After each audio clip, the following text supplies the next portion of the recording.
ഇനി പിണറായി വിജയൻ വാങ്ങിയ ഹെലികോപ്റ്റർ പോലീസിന്റെ ഹെലികോപ്റ്ററായി ഉപയോഗിക്കുന്നതിൽ എന്താ തർക്കമുള്ളത് നിങ്ങൾക്ക്?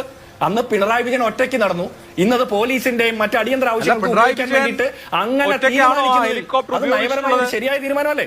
ആ ഹെലികോപ്റ്റർ പിണറായി വിജയൻ ഒറ്റയ്ക്ക് പോകാൻ വേണ്ടിയിട്ടാണോ ഉപയോഗിച്ചിട്ടുള്ളത്?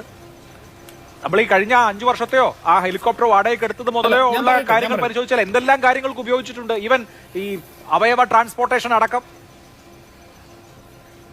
കോവിഡ് നിപ്പയും ഇപ്പൊ നിങ്ങൾ പറയുന്ന കെ മുരളീധരൻ പിടിച്ചു കെട്ടിയില്ലെന്നാ. നിങ്ങൾ കെ ശൈലജയും മറ്റേ വീണ ജോർജും പിടിച്ചു കെട്ടിയ കോവിഡ് നിപ്പയും ഇനി ഒരിക്കലും ഇല്ല എന്ന് പറഞ്ഞ് നിങ്ങൾ വൈറോളജി ലാബും കൊണ്ടുവന്നാണ് നിങ്ങൾ പറഞ്ഞ്.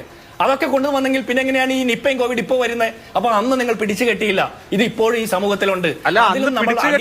എന്നല്ല അരുൺകുമാർ പറഞ്ഞത്. 2021 ഈ രോഗങ്ങൾ പൊട്ടിപ്പുറപ്പെട്ടപ്പോ എരണംകെട്ട ഭരണമായതുകൊണ്ടാണ് ഇവിടെ ഇങ്ങനെയൊക്കെയുള്ള രോഗങ്ങൾ വരുന്നത്. കരുണാകരനും ആന്റണിയും ഒന്നും ഭരിച്ചപ്പോ ഇവിടെ എന്താ വവ്വാലുണ്ടായിരുന്നില്ലേ?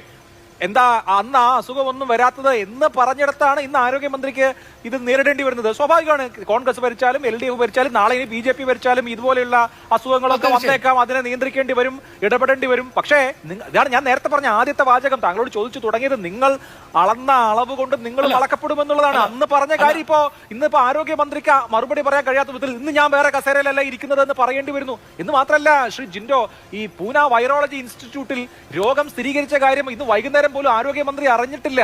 ഉച്ചയ്ക്ക് ഉദ്യോഗസ്ഥരൊക്കെ അറിഞ്ഞു. അപ്പോ മുൻ ആരോഗ്യമന്ത്രിമാരോട് ചോദിച്ച ചോദ്യങ്ങൾ അതിനേക്കാൾ ശക്തിയായിട്ട് ഇപ്പോഴത്തെ ആരോഗ്യമന്ത്രിയോട് ചോദിക്കേണ്ടി വരുന്ന സാഹചര്യമുള്ളത്.